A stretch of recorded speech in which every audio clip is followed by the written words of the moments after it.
My daughter looked at me across the dinner table and said, "Mom, please stop.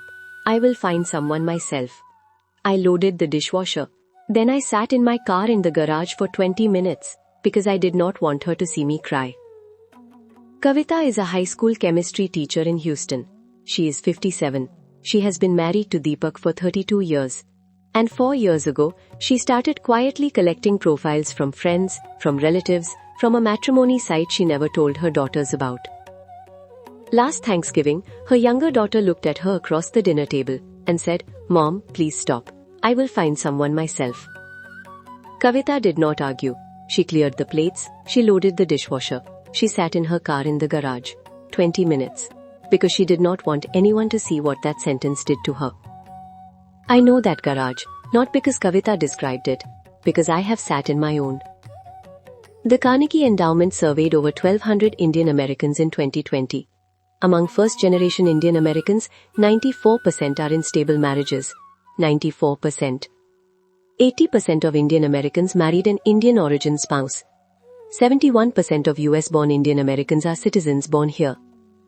Pew Research counts 5.4 million Indian Americans in the United States. These are not parents who fumbled their way through life. These are parents whose marriages worked, whose system of introduction, messy as it was, produced something lasting. And now their daughters are telling them to stop. The US Surgeon General declared loneliness a public health epidemic in 2023. Your daughter is not choosing to be alone. She is choosing silence over exposure.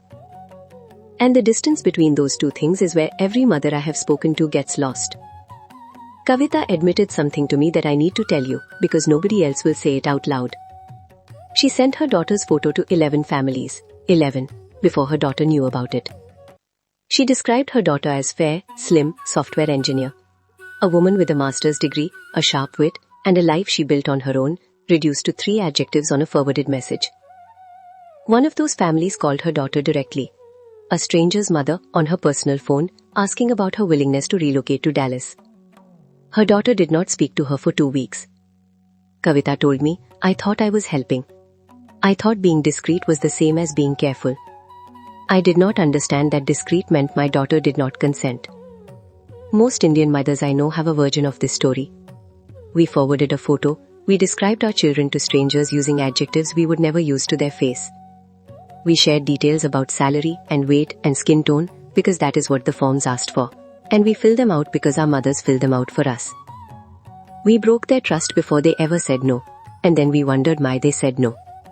She said, "I will find someone myself." She meant, "I need you to stop sharing my information with people I have never met." She said, "I am not interested in arranged marriage." She meant, "I am not interested in being browsed." She said, "Please stop." She meant, "I love you but you scared me." Your daughter is not choosing loneliness over your help. She is choosing silence over exposure. She is choosing to not have her photo forwarded, to not have a stranger's mother call her phone, to not see herself described as an inventory item in a message she was never supposed to read. And if you are a mother listening to this, I need you to hear what I could not hear when my own daughter said it to me. She was not rejecting your love. She was rejecting a process that treated her like a listing. The process broke before the relationship did. I built VivaahReady after sitting in that garage. After hearing "please stop" from someone I love more than anything in this world. After realizing that the system I grew up with was not wrong in its intent, but was broken in its infrastructure.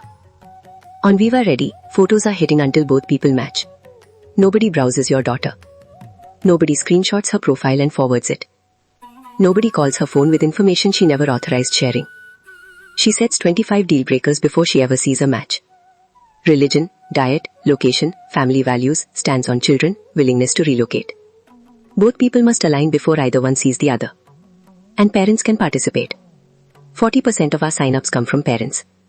If you create your daughter's profile, her match knows that. Transparency is the default. No backdoor, no forwarding, no 11 photos sent without asking. Kavitha signed up 6 months ago. With her daughter's knowledge. Her daughter reviewed the platform, read the privacy controls, and said, "Okay, this one I am willing to try." Kavitha called me that evening. She was in the garage again. Same car, very different years. Nobody talks about the